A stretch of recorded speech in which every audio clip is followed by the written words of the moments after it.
Shalom Alejem, bienvenidos.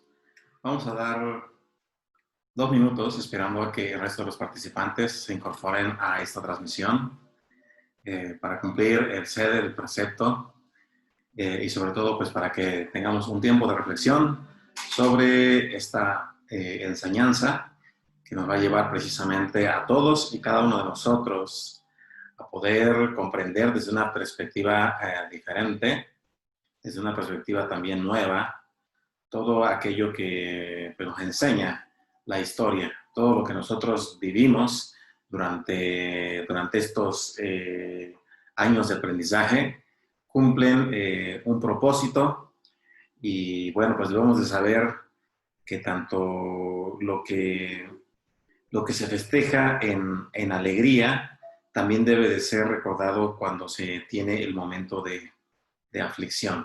Esa es una característica que se tiene generalmente en la comunidad y de lo cual pues día con día se va incorporando pues el estudiante de los textos hebreos. Bien, entonces les parece, vamos a dar un minuto más para comenzar con esa transmisión. Mientras pues vamos a compartirles la pantalla de las imágenes que vamos a ocupar el día de hoy. Y bueno, pues, pues muchos saben, el día de hoy se paran muchísimas actividades en la comunidad judía principalmente. Es considerado uno de los días más tristes, uno de los días de duelo que generalmente se tienen en el pueblo de Israel en general. Sobre todo, pues conforme vamos nosotros leyendo la parashá, la lectura de la Torá semana con semana, y también conforme nosotros vamos estudiando el uso de la Kabbalah a través del Zohar, nos vamos dando cuenta de que hay días en los que la emanación energética es maravillosa, momentos en los que deberíamos de abstenernos de pedir para nosotros, porque precisamente el egoísmo de que generalmente participamos ha llevado muchas veces a una caída de manera pues desproporcionada.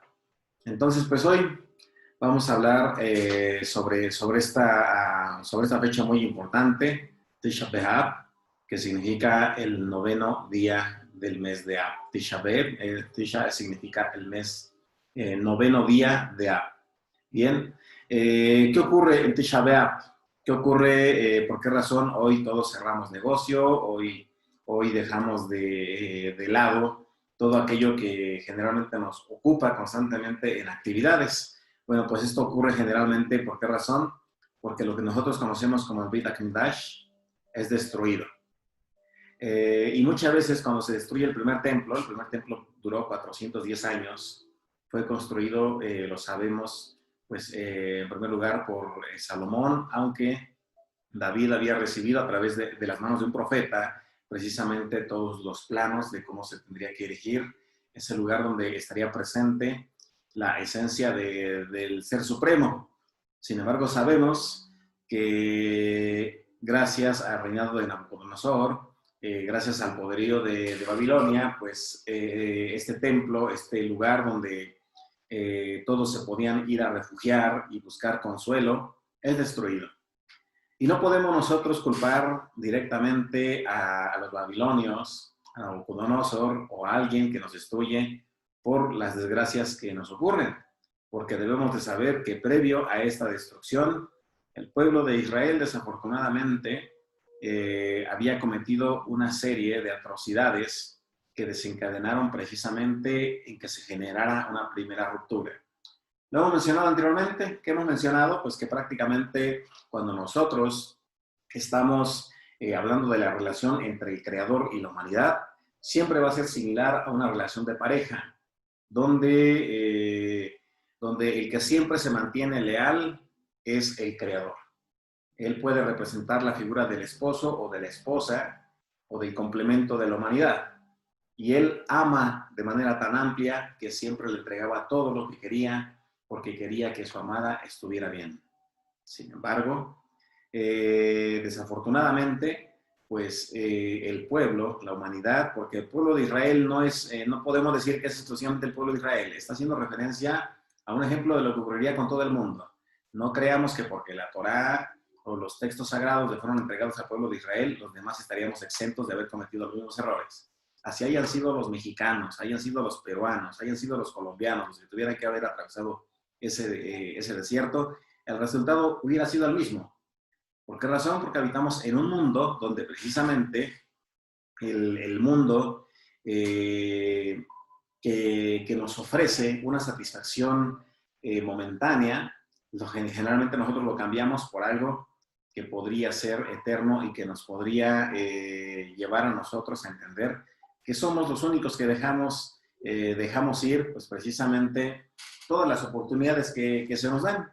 Así que lo que nosotros tenemos que dejar atrás es la idea de creer que el pueblo de Babilonia fueron malvados. No, no fue así.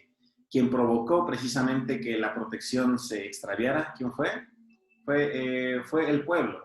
¿Por qué razón? Porque a pesar de haber visto el amor con el que le cuidaba el Creador, pues decide ir en pos ¿de qué? De otros dioses, en pos de otras culturas, e inclusive, se recordarán que hace tres lecturas, veíamos precisamente que el pueblo, a pesar de que buscaba a su enemigo maldecirlo, ¿qué sucedía? Akadosh Baruj Hu se aparecía aún en medio de sus adversarios y les decía, yo tengo bendecido ese pueblo, no puedes maldecirlo. Y los defendió.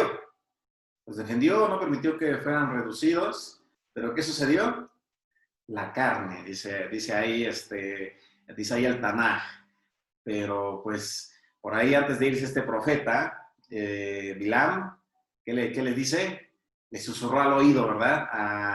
Al enemigo del pueblo de Israel, a cada uno de ustedes, pueden estar obedeciendo muy bonito, cumpliendo preceptos, esmerándose por hacer el bien, el mal los quiere tocar, y ustedes dicen, bueno, pues sé que voy muy bien, sin embargo, el universo también conoce cuál es el pie del que nosotros cojeamos.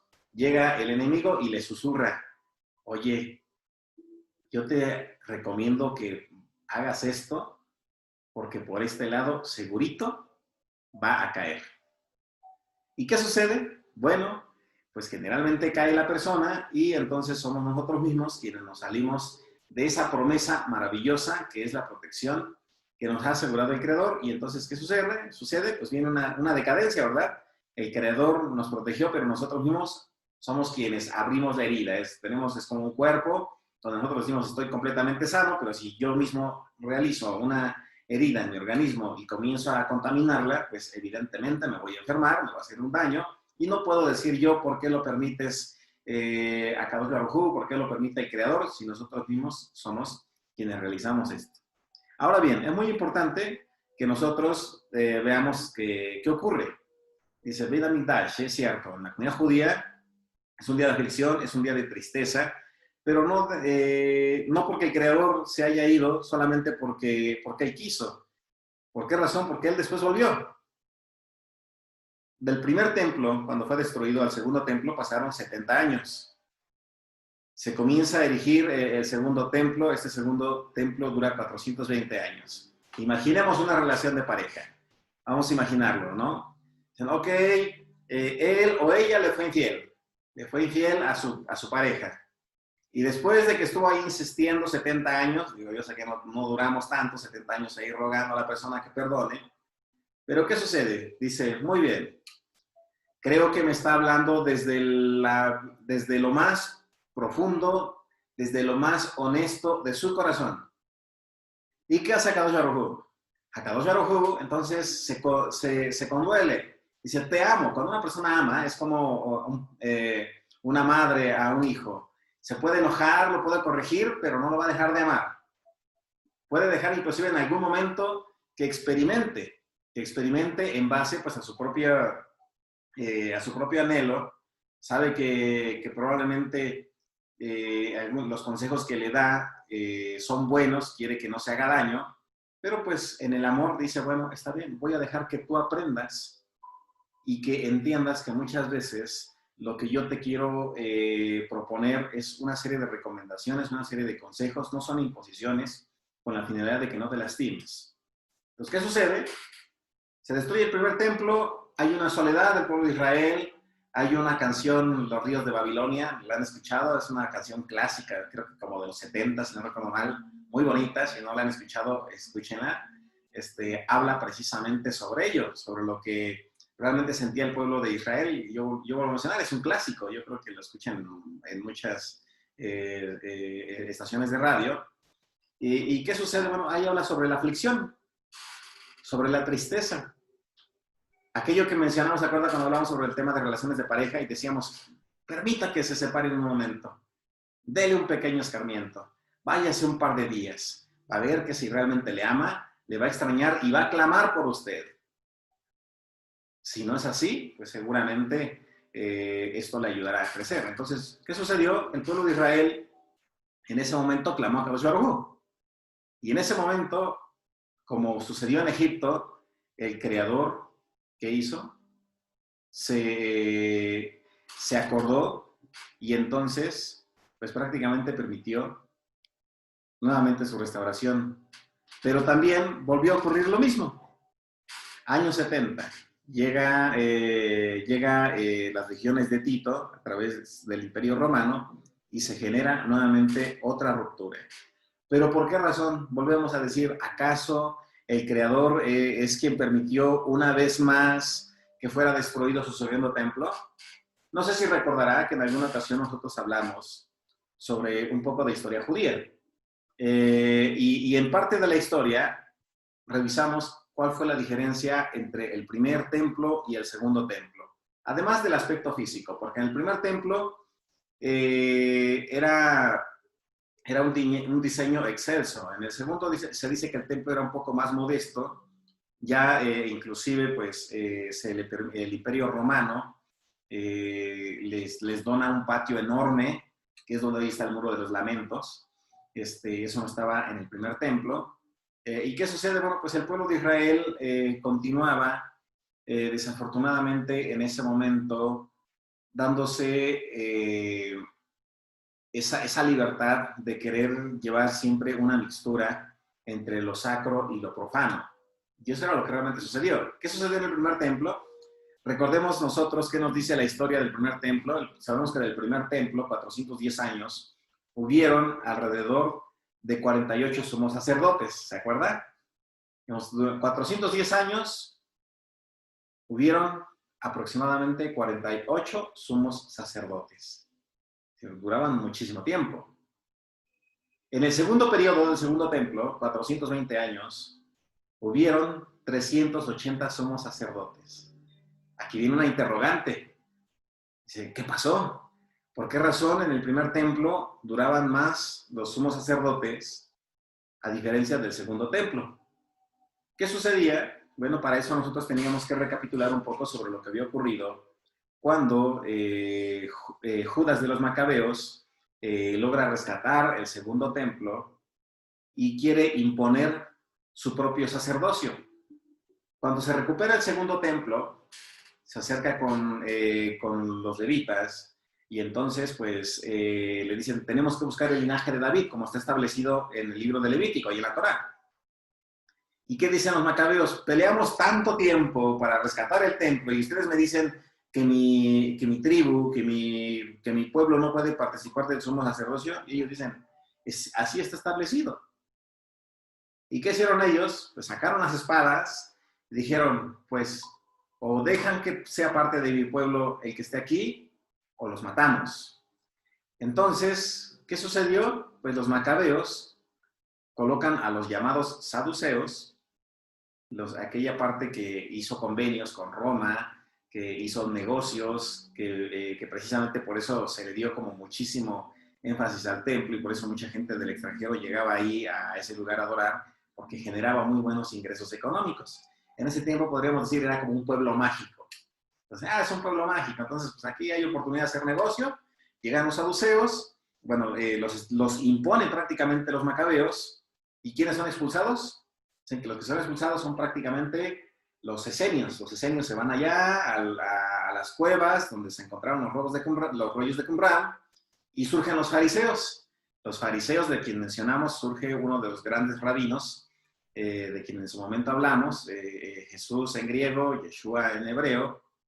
Sale este rabino, que también era fariseo.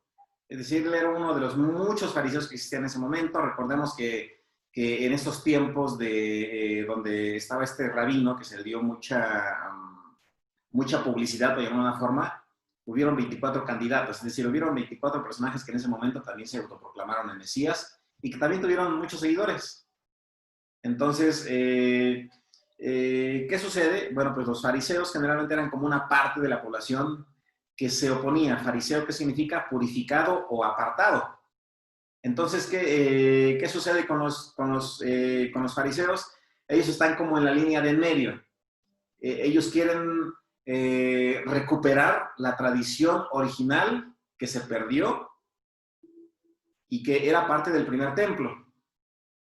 Por eso generalmente nosotros vemos a los fariseos discutiendo constantemente entre ellos mismos para poder dar la mejor interpretación, y los demás pues lo aceptaban, decían, ah, mira, este es un gran rabino, y está interpretando de una forma muy diferente. Entonces, ¿qué sucede? Bueno, pues después de esto,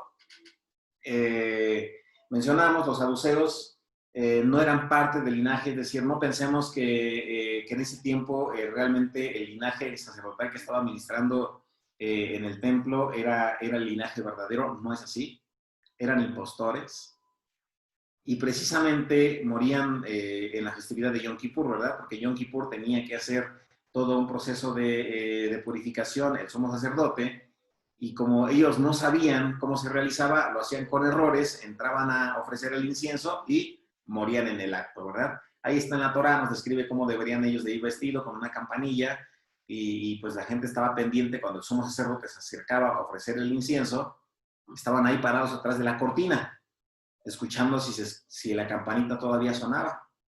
Y si dejaba de sonar, ¿qué hacían? Le hablaban. Si no contestaba, ellos iban amarrados con un lazo, imagínense. Entraban amarrados con un lazo y cuando se dejaba de escuchar la campana, era porque habían muerto, porque no se habían purificado de forma correcta, y entonces los sacaban con el lazo y luego incorporaban a otro sumo sacerdote. Yo le preguntaría a usted, si usted fuera el siguiente sumo sacerdote que tuviera que ofrecer incienso, ¿lo haría?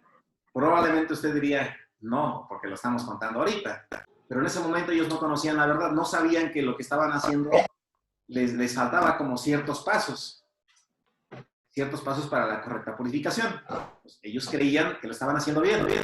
Es decir, no sabían que eran como ovejas que iban al degolladero. Entonces, ¿qué sucede? Ya desde ese momento existía precisamente una gran corrupción, precisamente en ese templo. Ya había mucha mercadería, todo era un negocio, y desafortunadamente pues se permite la segunda caída del templo.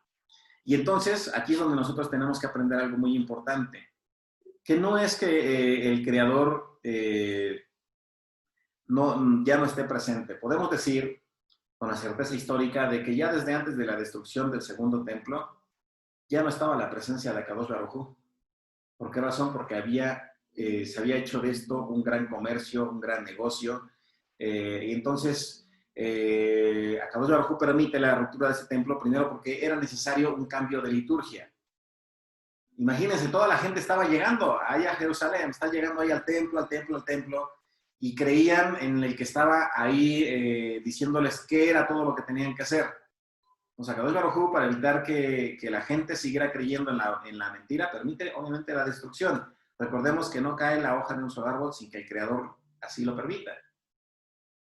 Entonces, esto ocurre precisamente, ¿por qué razón? Porque se había enfatizado tanto en tener un lugar santo que se perdió la esencia del momento santo. Y por eso mencionamos lo que en la actualidad está sucediendo. Mencionábamos en alguna de las parashá que muchas personas desafortunadamente ahorita se sienten afligidas, se sienten angustiadas porque no pueden ir a su templo. ¿En qué estoy haciendo? Bueno, pues el Creador los está obligando a que encuentren su verdadera espiritualidad. ¿En dónde? En sus hogares, en la naturaleza, en el aislamiento, hipotetud. Entonces, Y esto ocasiona ¿qué cosa? Lo que leemos aquí, que precisamente este maravilloso creador se ausente, por lo menos en el mundo de la materia. ¿Por qué razón? Porque se estaba cayendo en la idolatría. Hoy en día todavía se tiene el error de la idolatría. ¿En qué contexto? Mucha gente sigue viendo Israel como tierra santa. Y eso es un grave error. Israel, ya sabemos el significado etimológico, es toda aquella persona que conecta con los ángeles. Ya sabemos la importancia del cambio de Jacob a Israel. Eres Israel. Entonces, ¿qué sucede? Mucha gente sigue teniendo idolatría. Si decimos tierra santa, eso es idolatría. Si decimos sinagoga, eso es idolatría. Si decimos un rabí, eso es idolatría. Igual sucede con los libros. Si solamente quiero el Tanaj, la Biblia, el Zohar, Sefer Yetzirah, Bajir, y ese para mí es el libro por excelencia, eso es textolatría, diría otro maestro. Entonces, ¿qué sucede? Debido a todo esto, el Creador nos deja solos por un momento, para no permitir que nosotros mismos sigamos generándonos daño. Y se va precisamente por esa situación. Esa es una de las razones. La otra es porque nosotros mismos decidimos no hacer caso al consejo. Él te puede dar todo. Te puede dar el amor, el cariño, todo lo que tú necesites. Pero ¿qué sucede cuando nosotros nos acostumbramos a estar recibiendo constantemente? Cuando nosotros nos acostumbramos a recibir constantemente, en ocasiones pensamos que es obligación del que me está dando que siempre me está entregando esto. Y eso es un grave error. La relación entre el Creador y la humanidad es el amor, donde de forma conjunta se tiene que aprender a dar, aprender a recibir y exigir lo que el otro también es capaz de dar. No se puede nada más estar dando y estar dando y estar dando y el otro no está correspondiendo. Entonces, ¿qué sucede? Pues eso genera precisamente que se manifieste esa separación. ¿Bien? Para poder entender lo que ocurrió, hacemos una pregunta aquí. ¿Por qué extrañamos nosotros la presencia del Creador? Porque Él es como un ser amado. Y para eso nosotros tendríamos que preguntarnos si usted alguna vez ha sentido ganas de regresar a casa, ha sentido ha tenido ese recordatorio, ha hablado con mucha alegría sobre cuando usted era niño o era niña. Aquellos momentos maravillosos. Y a lo mejor usted dice, bueno, tal vez no cuando era niño, pero puedo recordar momentos con determinada persona que probablemente me daba todo a manos llenas. No en el mundo de la materia, sino todo lo que usted necesitaba anímica, espiritualmente. Eso sucede muchas veces, ¿verdad? Cuando un hijo se va de la familia, de sus padres, se da cuenta de que tiene que madurar. ¿Qué sucede?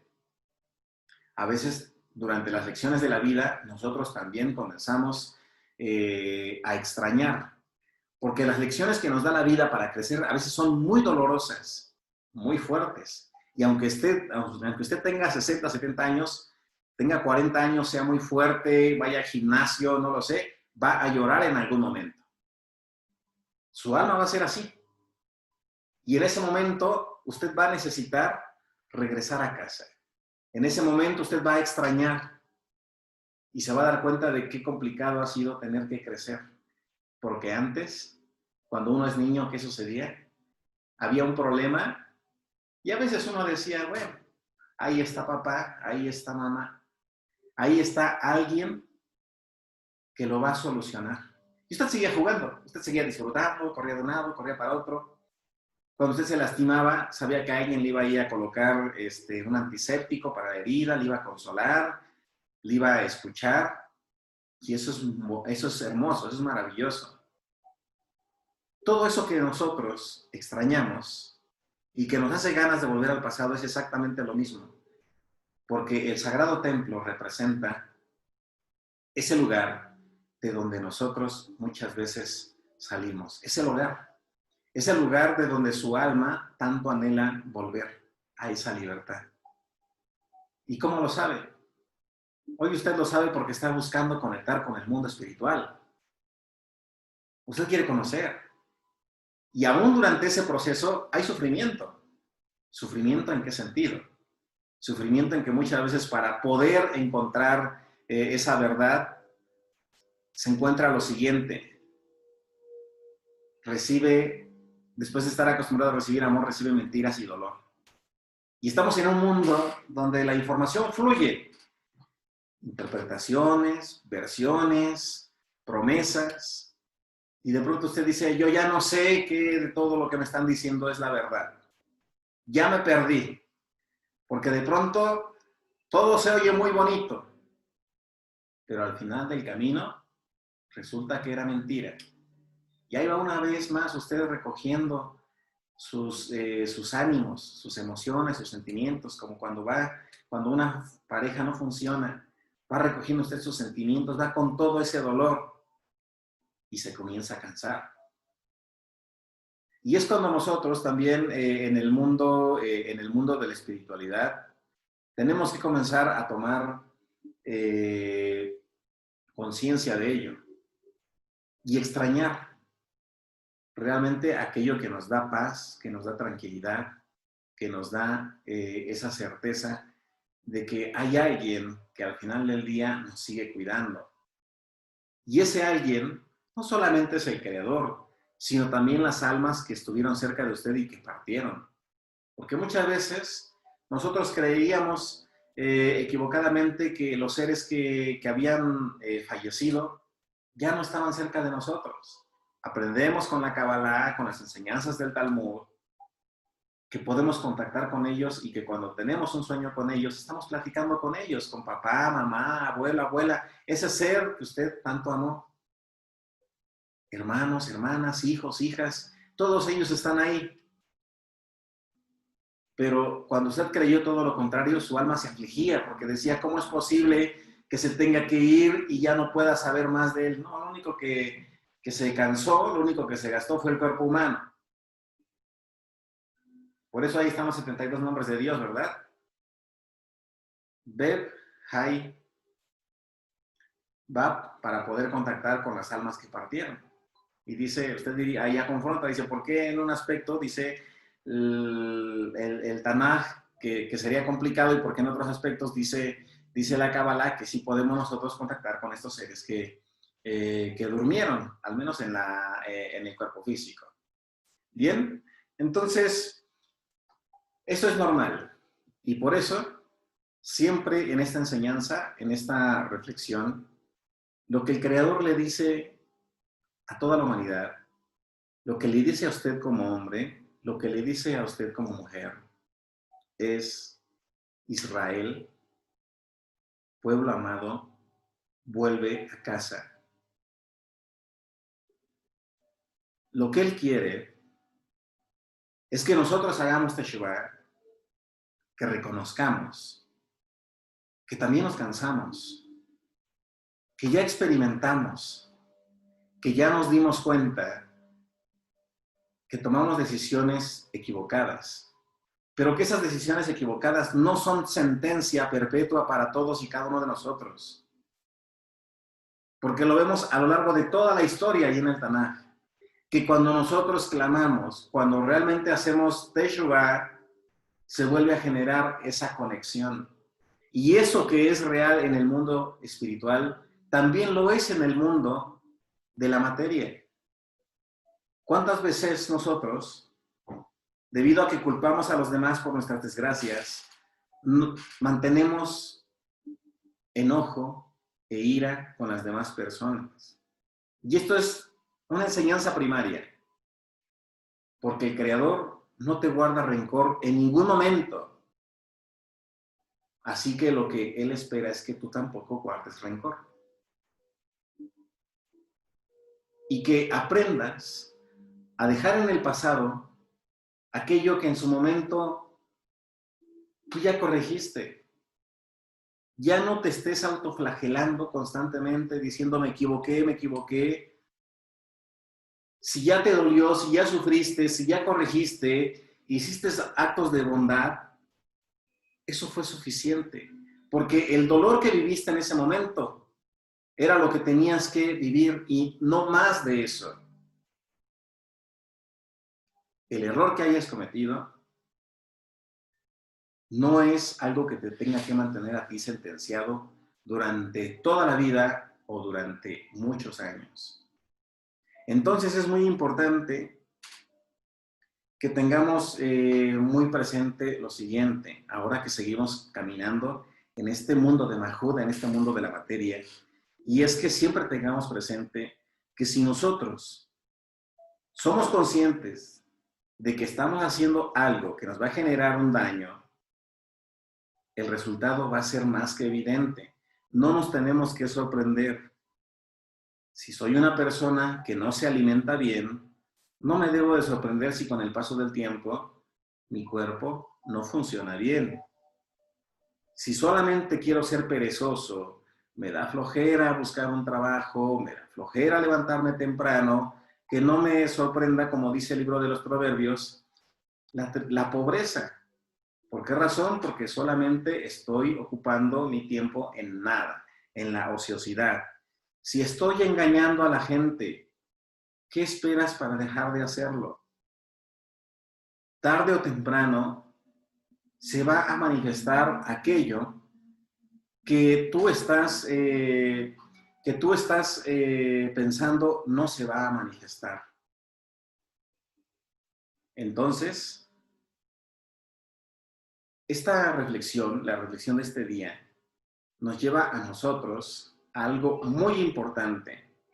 Y es primero a que nosotros realmente hagamos una introspección, que realmente aprendamos de lo que estamos viviendo, porque solamente así vamos a ser restaurados. No hay otra forma. Y si nosotros hemos perdido la desconexión, si hemos perdido el equilibrio con algún aspecto importante de nuestra vida, tenemos que hacer teshuvah. Y sobre todo, recordar cómo estaba usted viviendo antes. Y como comentábamos hace un momento, y no olvide que no es que haya alguien malvado que esté generándole daño, no es así. Somos nosotros mismos quienes muchas veces abrimos la puerta a eso que nos está ahí tocando. Quiere que lo dejemos entrar y sabemos que nos va a hacer daño. Si lo dejamos entrar, pues nosotros mismos somos quienes vamos a recibir una enseñanza que nos va a ayudar a crecer, por supuesto que sí, pero va a doler. Así que recordemos nosotros, la destrucción de ese templo nos debe de llevar a nosotros primero a entender algo, que el ser humano tiene que aprender a soltar los lugares sagrados y tener momentos espirituales. Que usted entienda y comprenda que esto también lo ha permitido el Creador. Y una vez que nosotros seamos conscientes de esto, entonces vendrá la restauración del tercer templo que tanto se anhela. Entonces, espero que esta breve reflexión, esta breve enseñanza, le lleve primero a usted también a entender que nosotros somos los responsables, nadie más. Que si usted tiene que soltar el perdón con alguien, hoy es un buen día. Que no guarde rencor absolutamente con nadie, a nadie, porque el Creador tampoco lo guarda hacia usted. Y lo que Él está pidiendo es que todos y cada uno de nosotros regresemos a esa casa, que regresemos a ese hogar. Espero en Baruch Hashem que el amor sea aquello que predomina en cada uno de sus corazones. Y hoy mi oración es que usted sane su alma, su corazón, con todos los miembros que se encuentran lejos o cerca de usted. Si tiene que restaurar con sus padres, sus hermanos, su pareja, sus hijos, hágalo. Porque eso es lo que le va a llevar a usted a tener ese encuentro de armonía con el Creador. Él le ama, no lo dude. Bien, como siempre, Es un gusto estar compartiendo con ustedes esta enseñanza. Espero que Akadosh Baruj Hu nos haya hablado a todos y cada uno de nosotros el día de hoy. Es un día no muy alegre, nada alegre para nuestra comunidad judía. ¿Por qué razón? Porque nosotros mismos somos quienes ocasionamos que el Creador, que el amado o que los seres que amamos se vayan de nuestra vida. Nosotros somos quienes tomamos la decisión, pero lo más importante es que el Creador no nos juzga con gran rigor, sino que está esperando a que con gran amor volvamos nosotros a esta senda. Así que lo invito a volver, que haga Teshuvah y que tome en cuenta en que siempre hay alguien que lo ama en los otros planos, sus seres amados que ya partieron y también a Kadosh Baruj Hu. Que tengan muy buen día, buena noche, donde quiera que se encuentren. Hasta pronto, Shalom, Ubrajot. Muy buenas noches. Shalom, shalom. Shalom, shalom.